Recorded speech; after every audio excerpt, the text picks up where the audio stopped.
Imagine um guerreiro tão poderoso e respeitado que até mesmo seus inimigos o admiravam. Um líder que, em meio ao caos das cruzadas, não apenas venceu batalhas épicas, mas também mudou para sempre a história do Oriente Médio. Estamos falando de Saladino, o lendário sultão que reconquistou Jerusalém e enfrentou os maiores reis da Europa. Ele usou estratégia, honra e um código de ética que o transformou em um verdadeiro protagonista da história. Mas como ele conseguiu tudo isso? Hoje vamos mergulhar na incrível trajetória de Saladino. Vamos revelar os segredos por trás de sua ascensão ao poder e seu impacto duradouro na história. Para entender quem foi esse líder lendário, precisamos voltar ao século XII. Naquela época, o mundo islâmico estava longe de ser uma unidade sólida. Eram tempos de disputas internas, facções rivais e constantes invasões dos exércitos cristãos. O cenário era caótico e a fragmentação entre os muçulmanos tornava difícil a resistência. Foi nesse contexto que nasceu Salah ad-Din Yusuf ibn Ayyub, mais conhecido como Saladino. Ele nasceu por volta de 1137 ou 1138, na cidade de Tikrit, no atual Iraque. De origem curda, ele cresceu em uma família influente, envolvida com conflitos militares. Seu pai, Najm ad-Din Ayyub, era um oficial militar respeitado. Seu tio, Asad ad-Din Shirkuh, um comandante de grande prestígio. Desde cedo, Saladino teve acesso a uma educação privilegiada. Ele estudou teologia, ciência, filosofia e, claro, estratégia militar.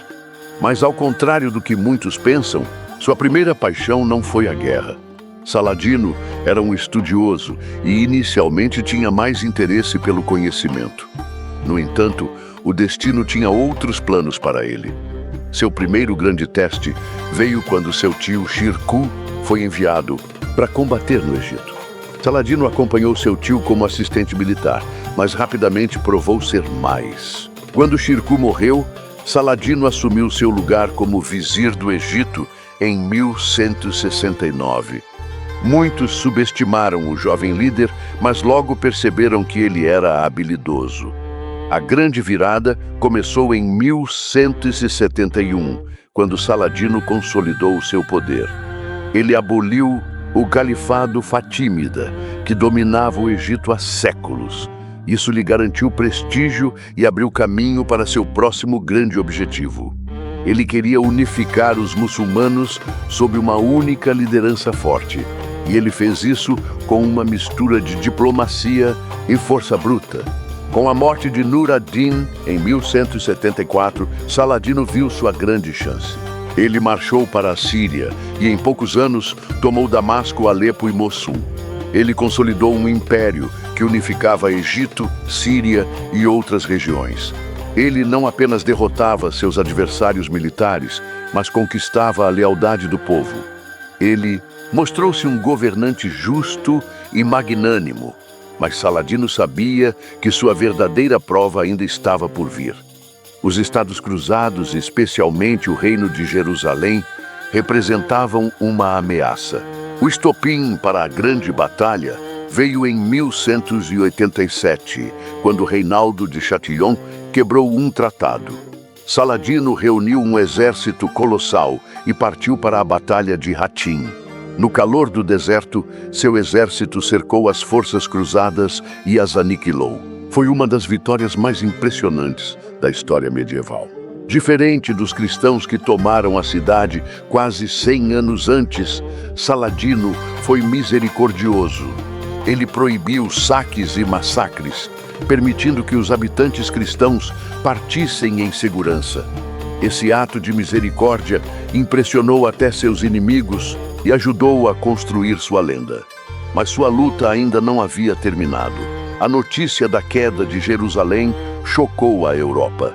Os reis mais poderosos da cristandade, incluindo Ricardo Coração de Leão, iniciaram a Terceira Cruzada. O confronto entre Saladino e Ricardo se tornou um dos duelos mais lendários da Idade Média. Os dois comandantes se enfrentaram em várias batalhas, com algumas vitórias de Ricardo. Mas ele nunca conseguiu retomar Jerusalém. O respeito mútuo entre Saladino e Ricardo se tornou uma das histórias mais fascinantes. Há relatos de que, quando Ricardo ficou doente, Saladino enviou seu próprio médico. Os dois adversários se admiravam e, no final, chegaram a um acordo de paz em 1192. O acordo garantia que os cristãos poderiam visitar Jerusalém sem serem perseguidos. Pouco tempo depois, em 1193, Saladino faleceu em Damasco. Quando seus pertences foram examinados, descobriu-se que ele não havia acumulado riquezas. Todo o ouro que teve em vida foi distribuído entre seus soldados e os pobres. Ele morreu como viveu, um líder dedicado ao seu povo, não à sua própria glória. O legado de Saladino ultrapassou séculos. Ele não foi apenas um conquistador. Ele foi um símbolo de honra, compaixão e liderança. Sua história nos ensina que um verdadeiro protagonista conquista corações e deixa um legado que perdura além do tempo. Se você ficou impressionado com a jornada desse grande líder, temos mais histórias. Assista ao nosso próximo vídeo para descobrir outro personagem lendário. Até lá!